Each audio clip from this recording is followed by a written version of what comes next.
Two suspects in the murder of Jennifer Mwende were arraigned in court today.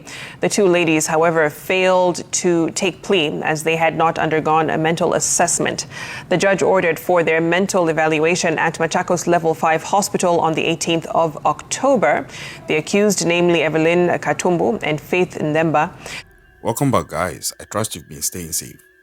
Now, today's true crime story is coming to you from Kenya in Africa, where a woman by name Phyllis Nzula Mbiti has been arrested by the Directorate of the Criminal Investigations Unit in Kenya and has subsequently been charged with the murder of a 29-year-old hairstylist by name Jennifer Mwende. This murder has to do with a case of a suspected love triangle. That is how the details have been put. That is a love triangle, but as we follow through the case, you will confirm to me if it's truly a love triangle, or maybe by the facts I have gathered in my research, it's more than a triangle, and maybe it's a love rectangle or a love square or trapezium or something else. I don't know, because it's definitely not a love triangle by my research. Now, the decomposing body of Mwende, the hairstylist, was discovered in a pit latrine in her own apartment on the 12th of September 2023 after she had initially gone missing for about 2 weeks. So, another woman by name Evelyn Wanza Katumbu, who is the wife of a man that it's suspected that Jennifer was allegedly dating, was earlier arrested alongside another suspect by name Faith Ndemba in connection with this murder. So just to recap, so you are following the names, 4 names have come up. 4 women have come up right now. The first is the deceased, Jennifer Mwende.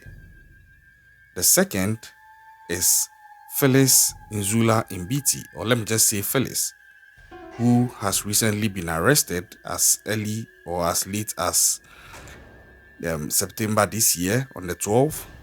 And then the next is Evelyn, who is the wife of the man at the center of this love triangle, as called. And then the last is another woman called Faith. Okay, so the suspects have actually appeared in court and are currently being held at a prison called the Machakos prison. A postmortem conducted indicated that Jennifer Mwende actually died from asphyxiation, which was caused by a manual neck compression. So simply put, it appears she was strangled. Now, this is where the whole thing begins to unravel. So, it is reported that the prime suspect here is Phyllis Nzula Mbiti. Now, Phyllis, like I said, was arrested on the 12th of September, which was a Friday. And at this point in time, she was actually attempting to flee from the country of Kenya and cross the border to Tanzania. She was trying to beat the case by escaping the country altogether. So she would have been a fugitive on the run, knowing very well that her 2 accomplices, Faith and Evelyn, had actually already been arrested. So Phyllis is alleged to have threatened Jennifer, the deceased, regarding the fact that the married man that Jennifer Mwende was dating is the same married man that she was also dating. Bear in mind that Phyllis is not the wife of this married man. So technically, Phyllis is a side chick to this married man. And she is alleged to have gone on to threaten another side chick by name Jennifer Mwende, who has now since been deceased at the hands of Phyllis and her accomplices. So as somebody will say, she got nerve. You are a side chick. What nerve do you have threatening another side chick when the wife is also there? So you begin to see whether this is a love triangle or it's something else. So investigations revealed that Phyllis actually used her neighbor to lure Jennifer to where they would eventually use as the kill room, because Jennifer is a hairdresser, and with hairdressers usually they have their place of business where the customers could come to and get their hair done and enjoy their services, or in instances where a customer is not able to come, the customer could also call and arrange with these hairdressers for them to rather come to the customer's place of residence. Usually, that seems like a better deal because in such instances, the customer would have to pay the hairdresser more because it's like a customized service. So that was how they used to get Jennifer and Mwende into their kill zone, because they used their neighbor by name Faith. So Faith called Jennifer and Mwende and lured her to her death trap by telling her that some clients were seeking her services at a house. And Jennifer was excited. So she actually told the colleagues that she was working with on that fateful day that, I just got a gig and I'm just going to handle that gig, take my cash and come back. Little did she know that she had been set up. Now, when Jennifer got to the house, the three women strangled her and dumped her body in the pit latrine. So this was how the whole thing had played out. But there was the need to break it down further. So, of course, I would dig deeper, and I did. And this is what I gathered that details out everything about this case, the timelines and how everything played out. So, Phyllis was arrested at 9 p.m. and this was 2 weeks after Jennifer had already been declared missing and later found deceased, or let me say murdered. And when she was arrested, her fellow accomplices saw that no, it is going to be very likely that Phyllis might flip on them. There is no honor among thieves. So they also needed to get their story straight. So this is what they are saying. As it stands now, they are saying that she is the mastermind, but she just brought them into the loop to handle the setting up of Jennifer, and that they didn't even know at that point in time that when Jennifer Mwende finally falls into the trap they were setting for her with that phone call, she was actually going to end up being deceased or being murdered. So in effect, they are just saying that, they were planning on roughing up Jennifer a bit and letting her go. They didn't know that it was going to get to the point where they would have to take her life, and that it was at the point Jennifer was finally in their grasp that they were actually roughing her up that Phyllis sort of escalated it to that point. So even when they were arrested and they were being questioned, they are not really criminals. They are not hardened criminals, let me put it that way. So they couldn't withstand the pressure and they just broke. They were singing like birds. And as they were singing and confessing, they were asked to go with the police to find or show them where the remains of Jennifer were. They initially led the police to a forest because, according to them, they thought that is where Jennifer's remains would have been, because they were not even aware she was going to be murdered. But then my point is, if it's true that you were not aware, how did you know that you would have to go and look at the forest?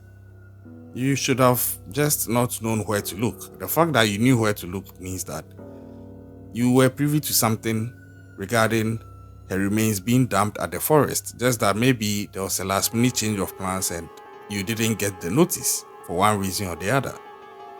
And when that didn't work, they then escorted the police to the residence whose pit latrine Jennifer had unfortunately been dumped into.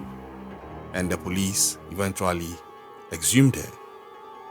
So for me, I don't buy that story that they are peddling, that, oh, they didn't know it was going to get to the extent where Jennifer was going to lose her life at their hands, but they thought they were just going to rough her up a bit and let her go.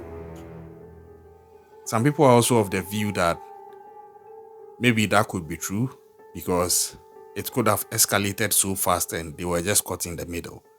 But I don't agree because per the facts out there, when Jennifer got into the room, she was subdued by the two women before Phyllis eventually called a third woman.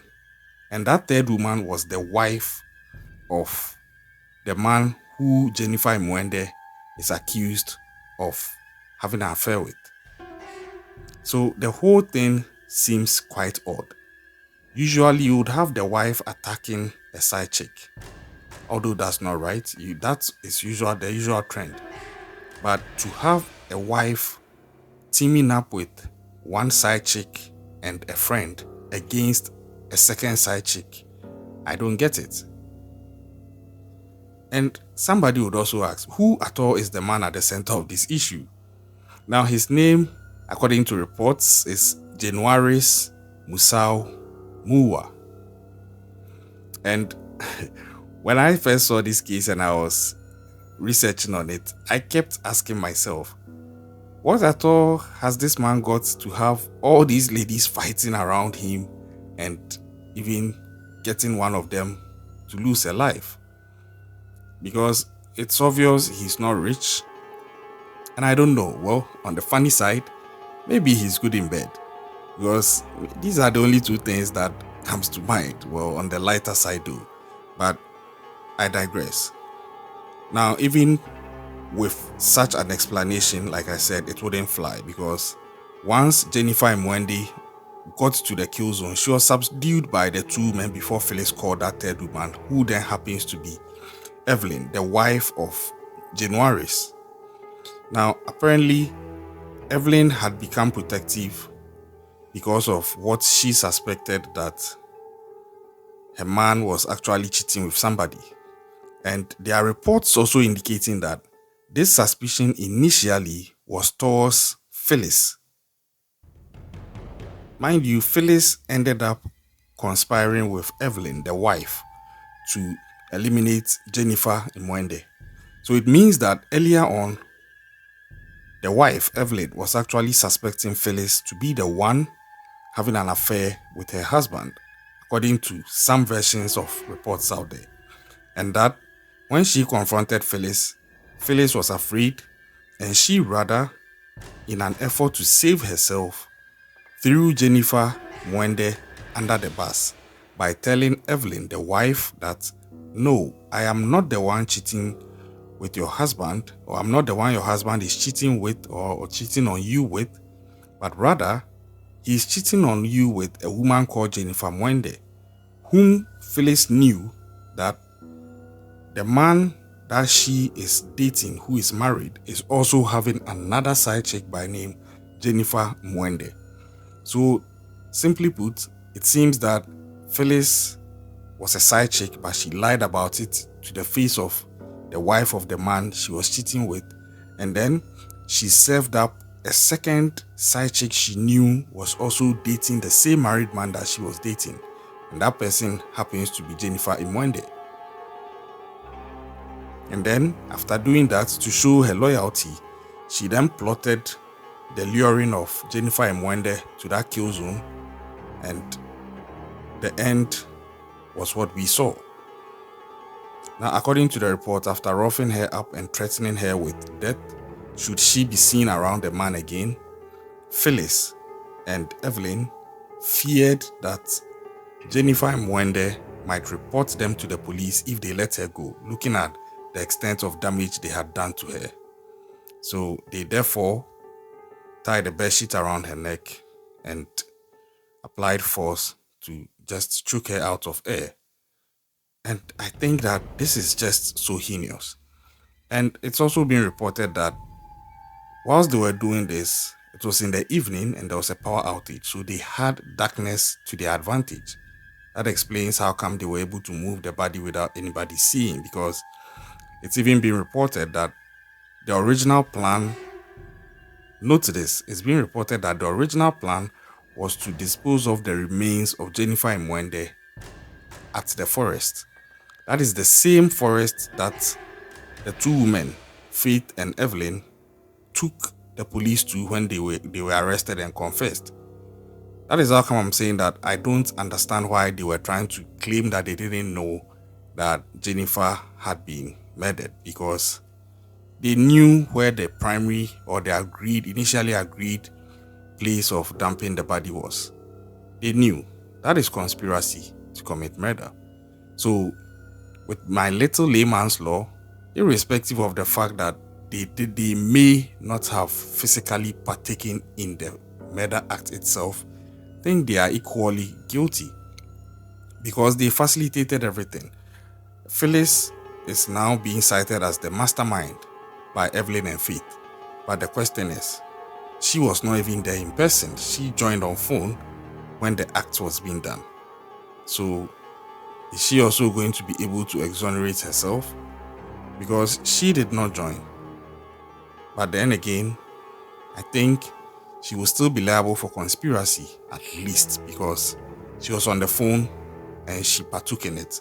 I don't know exactly what she was saying on the phone, but the reports indicate that once Jennifer Mwende was in the death trap, they contacted Phyllis and it seems like she was directing traffic or whatever.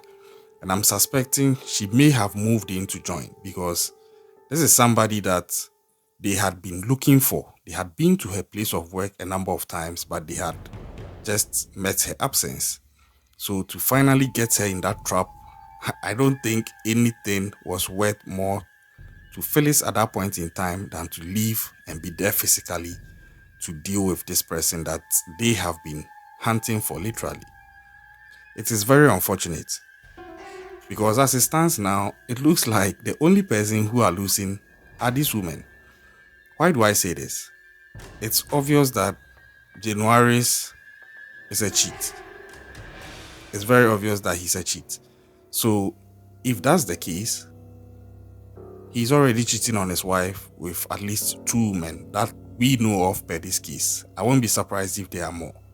Now, based on this action that these women took because of what he was doing, as it stands now, one side chick is dead, his wife is going to trial, and two other friends are also already in police custody and in court being tried for the murder of the side chick.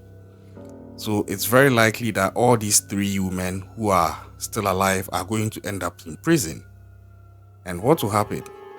He will still be available to continue on cheating. And now he will cheat more freely because the woman who would have been maybe suspecting him or monitoring him is now in jail. I don't even see him testifying to save her. I don't think he would even bother to put up any form of defense that might give her a chance of being saved from prosecution or maybe getting a lesser sentence. I don't think so. Because when this case came up, he was actually arrested together with his wife. They were picked up, let me put it that way. But he was allowed to go after interrogation because it seems he didn't really have anything to do. So they let him go, but his wife was held and she is in court now. It's also being cited that the man, Januaris, is going to be a key figure in the case at a point in time in the trial. And like I was saying, I don't see this guy coming in to make any difference for these women. Especially if it even happens that he had some sort of deep affection for this side chick that you have eliminated. I'm sure he might even be better towards them. That is not right, but he has shown that he's not a man of principle per the reports out there. So I wouldn't be surprised he would do something selfish just so he will have his way and go about his callous life. That is very, very unfortunate. And, you know, Jennifer Mwende was so young. She was below 30 years old and she had her whole life ahead of her. But then, opinions have started circulating. Some people have the view that she should have just respected the sanctity of the institution of marriage. You know the man is married. Just stay away. And for me, I'm not blaming the victim, sorry, but I agree. You don't go snooping around people's marriages and expecting that everything will go well. Some people react differently, although it's not justified. But I think for your own safety, well-being, and mental health and peace of mind, just stay clear of people's husbands and wives and just go and find yours. It's a bit dicey when it is a boyfriend-girlfriend thing. Even with that, there are principles to it, I believe. The principle of sincerity, integrity, trust, all these come in. More so when it is a marriage. Please, just stay away.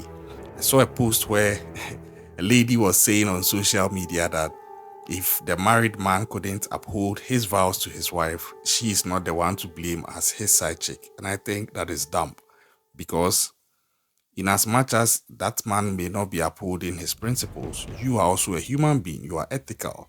You might not have exchanged marital vows, but you also know the difference between right and wrong. So you can't say that if that man is stupid enough to overlook his wedding vows to his wife and come after you, you are also just going to accept and then be a side chick. I don't think that makes sense.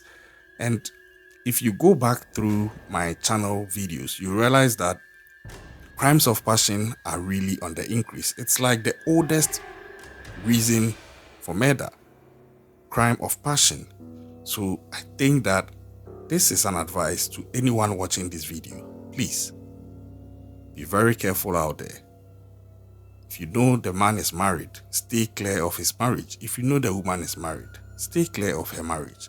Don't be the one to break up a family. Don't be the one to put yourself in the crosshairs of somebody who may be very vengeful to an extent he or she might not bother considering your well-being and wouldn't have any problems taking your life, as has played out in the case of Jennifer Mwende. It's very unfortunate.